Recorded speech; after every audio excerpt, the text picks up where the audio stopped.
बिस्मिल्लाहिर्रहमानिर्रहीम। अस्सलाम वालेकुम नाजरीन। इस वीलॉग में सबसे पहले जिक्र करूंगा चीफ जस्टिस आमिर फ़ारूक की observation with respect to Imran Khan के जी उनके ऊपर जो जुर्म लगा हुआ है जिसके हवाले से ट्रायल चल रहा है उसकी सज़ाए मौत तक या उम्र कैद हो सकती है। और शाह महमूद कुरैशी की ज़मानत भी उन्होंने ख़ारिज की और फिर ज़मानत ख़ारिज करते हुए जो डायरेक्शन दिया ट्रायल कोर्ट को कि 4 हफ़्ते में ट्रायल मुकम्मल किया जाए, इसके ऊपर भी बात करूँगा। उसके बाद फिर बहुत सारी ख़बरें, नवाज़ शरीफ और डोनाल्ड ब्लूम की मुलाकात, शहबाज शरीफ का आशियाना इकबाल केस में बरी होना, सिंध गवर्नमेंट का इनकार करना कि हमने तो कोई अपील फ़ाइल नहीं की है सुप्रीम कोर्ट में फ़ौजी अदालतों के क़याम के फ़ैसले के ख़िलाफ़, और अतर काज़मी का ऑफर होना, ये सारी चीज़ों पर बात करूँगा। लेकिन सबसे पहले इस पर बात कर लेते हैं। देखें, chief justice Islamabad high court Aamir Farooq को एक चीज़ याद रखनी चाहिए और वो ये है कि तारीख़ किसी को माफ़ नहीं करती और तारीख़ की किताब में दर्ज होता है आपका किरदार। और ख़ास तौर पे एक ऐसा शख्स जो कि इस्लामाबाद हाई कोर्ट का चीफ जस्टिस है और फैसले सुना रहा है और जिसके ऊपर सारा फोकस है और सारी नज़रें उसके ऊपर हैं और बहुत सारे फैसले ऑलरेडी वो दे चुके हैं, बहुत सारे आगे देंगे, उसको तो तारीख़ कभी फरामोश नहीं कर सकती है। आज अगर आप देखें, नसीम हसन शाह साहब ने जो किताब लिखी अपनी ही ज़िंदगी पे आप बीती, जिसके अंदर उन्होंने बताया कि जुल्फ़िकार अली भुट्टो का जो केस चला था सुप्रीम कोर्ट ऑफ पाकिस्तान में, उसमें जो फैसला 4 जजों ने किया कि इनको सज़ाए मौत होनी चाहिए और 3 जजेस ने किया कि इनको बरी होना चाहिए, इस नतीजे तक सुप्रीम कोर्ट कैसे पहुंची थी। तो अपने तई अगर सिर्फ आप वो किताब ही पढ़ लें, उस जज की लिखी हुई, जिस जज ने जुल्फ़िकार अली भुट्टो को मौत की सज़ा सुनाई थी, तो आपको पता लगता है कि वो सारा केस पॉलिटिकली मोटिवेटेड था। उसके अंदर इंसाफ का कत्ल हुआ था, इंसाफ के तकाज़ों को पूरा नहीं किया गया था। और अगर 4-3 का फैसला था तो सजाए मौत तो किसी सूरत देना बनती नहीं थी, क्योंकि 4 जज साहबान कह रहे हैं कि ही इज़ गिल्टी, 3 कह रहे हैं ही इज़ नॉट गिल्टी। तो जो कह रहे हैं guilty, they were suppose to keep in mind के 3 भी तो सुप्रीम कोर्ट के सिटिंग जजेस हैं जो कह रहे हैं कि वो बेगुनाह और उसे बाइज्जत तौर पर बरी होना चाहिए। तो इस तरह की सिचुएशन में कानूनी तौर पे सेंटेंसिंग एक अलहदा, मतलब कि पूरा एक चैप्टर है क्रिमिनल लॉ का, कन्विक्शन एक चैप्टर है कि ही इज़ गिल्टी, उसके बाद गिल्टी होने के बाद इसको सज़ा कितनी देनी बनती है उसको कहते हैं सेंटेंसिंग, वो एक अलहदा चैप्टर है। और सेंटेंसिंग में बहुत सारी चीज़ें मद्देनज़र रखी जाती हैं, मिसाल के तौर पर मिटिगेटिंग सर्कमस्टांस, कि कोई ऐसे हालात हैं जिसकी वजह से ये कम सज़ा का मुस्तहिक है, बजाय इसके कि इसे सबसे ज़्यादा सज़ा जो अवेलेबल है अंडर द लॉ वो दी जाए। कोई कम सज़ा का मुस्तहिक है या इसकी सज़ा में कमी हो सकती है, कोई ऐसे हालात, वाक़यात, मामलात इस केस के अंदर एग्जिस्ट करते हैं। तो जुल्फ़िकार अली भुट्टो के केस में मिसाल के तौर पे यही काफ़ी था कि वो 3 जजेस ने कहा कि ये तो बेगुनाह है और 4 ने कहा कि नहीं ये गुनहगार है। तो जिन्होंने 4 ने कहा गुनहगार है, उनके मुकाबले में 3 कह रहे थे बेगुनाह है, तो सजाए मौत तो देना बनती नहीं थी और सजा दी जा सकती थी, मिसाल के तौर पे उम्र कैद या फलाना। अव्वल तो बिल्कुल ही सजा देनी नहीं बनती थी, जिस तरह से ट्रायल जुल्फ़िकार अली भुट्टो का हुआ था। लेकिन अभी क्योंकि ये वीलॉग जुल्फ़िकार अली भुट्टो के ट्रायल पे नहीं है तो मैं सिर्फ इसको ब्रीफली टच कर रहा हूँ। कहने का मकसद ये है कि इससे कोई फ़र्क नहीं पड़ता कि सज़ा मैक्सिमम सेंटेंस कितना है किसी जुर्म का, जिस जुर्म के हवाले से किसी शख्स के ऊपर ट्रायल चल रहा है। इससे अदालतों को, मतलब कि ठीक है, एक हद तक अदालतें इस मामले को कंसिडर करती हैं, but this is not the only consideration to be kept in mind by the court. और ख़ास तौर पे इसको बुनियाद बना के आप सारे फैसले नहीं कर सकते। असल में आपने देखना है that whatever the charge on the accused is, क्या वो गिल्टी है या नॉट गिल्टी। और इमरान खान के केस में तो ये जो साइफर ट्रायल है इसको बुनियाद बना के जुल्फ़िकार अली भुट्टो के ऊपर तो फिर इल्ज़ाम था कत्ल का वहाँ पे। इस केस में जहाँ तक साइफर का मामला है, इस केस में मिसाल के तौर पे इमरान खान के ऊपर जो केस बनाया जा रहा है उसकी तो सिरे से बुनियाद इस वजह से नहीं बनती है कि क्या गद्दारी या क्या कौमी सलामती से खिलवाड़ इमरान खान के सर के ऊपर थोप रहे हैं। मतलब कि अगर इस मामले को इस तरह से आगे लेकर चलना है ना, तो literally this is going to make a mockery out of our legal system, this is going to make a mockery out of the judiciary as an institution, and this is going to make a mockery out of the entire proceedings जो हो रहा है। लेकिन बहरहाल पता नहीं क्या मंजूर है कि बड़ी स्पीड के साथ चीज़ें। अच्छा, 4 हफ्ते का जो ट्रायल है, वो जो आपने कहा कि 4 हफ्ते में ट्रायल, आपको किसी ने कहा था कि आप डायरेक्शन दें 4 हफ्ते की?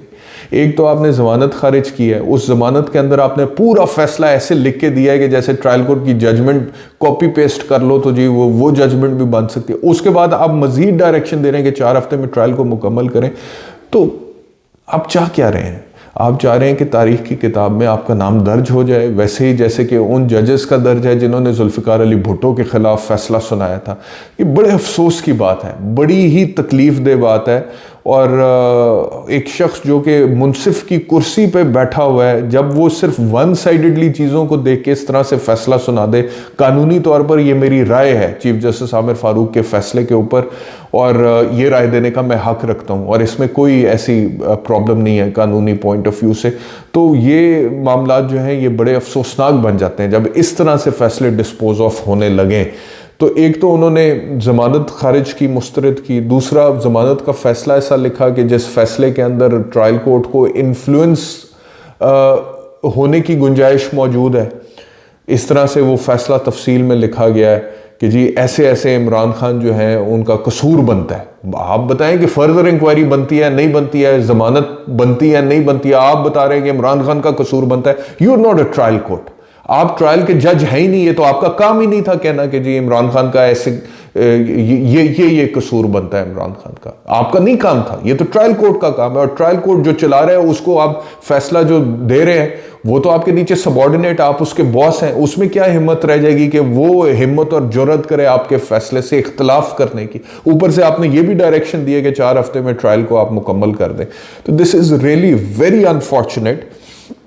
और इसका जो असर है वो पाकिस्तान की सियासत पे तो पड़ेगा ही पड़ेगा, पाकिस्तान के अवाम पे तो पड़ेगा ही पड़ेगा, जो मोरल लोगों का डाउन है उस पे तो पड़ेगा ही पड़ेगा, लेकिन इसका असर जुडिशरी पर पड़ेगा। और 1970s की जो जुडिशल मर्डर जिसको कहा जाता है जुल्फ़िकार अली भुट्टो के केस को, वो जो वारदात थी उस वारदात की नक्शे कदम पर उसके चलते हुए अगर 2023 या 24 में इस तरह की कोई इंसिडेंट रिपीट होता है तो पाकिस्तान जो है उसको बहुत ज़्यादा इसका नुकसान है। पाकिस्तान के जुडिशल सिस्टम को, जुडिशरी को, इंसाफ को बहुत ज़्यादा उसका नुकसान है और लोगों का इत्मीनान उठ जाएगा पाकिस्तान के जुडिशल सिस्टम से, जो कि काफ़ी हद तक अभी भी मुतज़लज़ल है।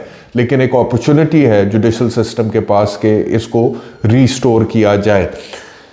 सुप्रीम कोर्ट में जो 22 तारीख को फैसला है वो भी अहम है, जो बहस होनी है ज़मानत के ऊपर। खैर उस दिन फैसला तो नहीं होना, लेकिन यह है कि बहस होगी उसके ऊपर।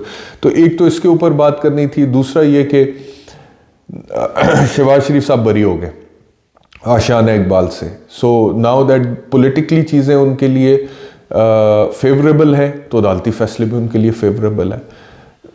पॉलिटिकली चीज़ें इमरान खान के लिए फेवरेबल नहीं है तो अदालती फैसले भी फेवरेबल नहीं है। इतनी ही क्या क्रेडिबिलिटी छोड़नी है अदालतों की या जुडिशल सिस्टम की, ये जजेस को सोचना चाहिए, ये जुडिशरी को सोचना चाहिए कि जुडिशरी की क्रेडिबिलिटी एट स्टेक है। जिस तरह मीडिया की क्रेडिबिलिटी एट स्टेक है, जिस तरह मीडिया के ऊपर बहुत सारे लोगों की, पूरे पाकिस्तान की नज़रें लगी हुई है कि मीडिया के साथ हो क्या रहा है और मीडिया कर क्या रहा है, इसी तरह जुडिशरी के ऊपर पूरे पाकिस्तान की नज़रें लगी हुई हैं कि जुडिशरी के साथ हो क्या रहा है और जुडिशरी कर क्या रही है। मुझे सिर्फ इससे एक सवाल का जवाब चाहिए कि अगर किसी सियासतदान के हक में पॉलिटिकली सर्कमस्टांसेस फेवरेबल है, उसके हक में जा रहे हैं तो फैसले भी उसके हक में हो जाते हैं, और सियासी तौर पे उसके हालात मुश्किल हैं तो फैसले भी उसके खिलाफ हो जाते हैं। ये क्या साइंस है, ये क्या गिदड़ सिंगी है, ये कोई मुझे समझा दे। क्योंकि अदालतें तो सियासत से बालातर होकर फैसले सुनाती हैं, उनका तो कोई काम ही नहीं है कि whatever the political situation is, they have to just look into the evidence from a legal point of view and come up with a decision on merits in accordance with law and constitution। यही अदालत का काम है। तो politics जिस direction में जारी होती है, अदालती फैसले क्यों उसी डायरेक्शन को फॉलो करते हुए नजर आते हैं पाकिस्तान में, राइट फ्रॉम द टाइम कि जब ये मुल्क बना था और उसके बाद जुल्फ़िकार अली भुट्टो और उसके बाद आज इमरान खान। ऐसा क्यों है, इस सवाल का जवाब मुझे दे दें।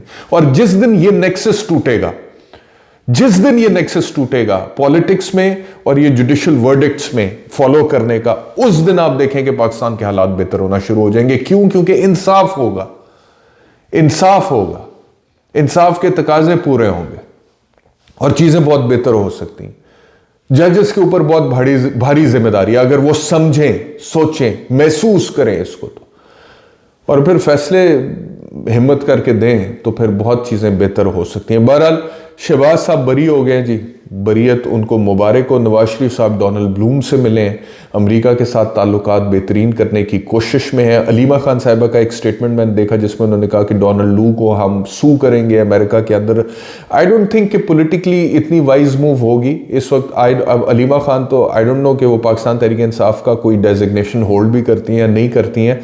जहाँ से मैं देख रहा हूँ मामलात को इस वक्त, वो ये है कि अमेरिका में भी अगले साल इलेक्शन का साल है और डोनाल्ड ट्रंप जिसके ऊपर इस वक्त 91 इंडाइटमेंट्स हैं, यानी कि 91 के करीब उसके ऊपर चार्जेस हैं, क्रिमिनल चार्जेस हैं, वो इस वक्त सियासी तौर पे पॉपुलर अपेरेंटली अमेरिका में नज़र आ रहा है। डेमोक्रेट्स ख़ास तौर पे जो बाइडेन इस वक्त इतने पॉपुलर नज़र नहीं आ रहे हैं। और अगर डोनाल्ड ट्रंप इलेक्शन जीतता है, अगर वो लड़ पाता है इलेक्शन मिसाल के तौर पे डिस्पाइट द फैक्ट कि 91 इंडाइटमेंट्स हैं डोनाल्ड ट्रंप के ऊपर, और अगर वो इलेक्शन जीतता है तो देर इज़ अ पॉसिबिलिटी कि रिपब्लिकन पार्टी के ताल्लुकात इमरान खान साहब के साथ, क्योंकि पहले डोनाल्ड ट्रंप और इमरान खान की मुलाकात होती रही है और अच्छे नोट पर होती रही है, और डोनाल्ड ट्रंप ने इमरान खान के बारे में अच्छे ख्यालात का इजहार किया है, और सदर बाइडेन के साथ आते साथ ही मामलात इतने अच्छे नहीं रहे थे इमरान खान की हुकूमत के साथ अमेरिका के।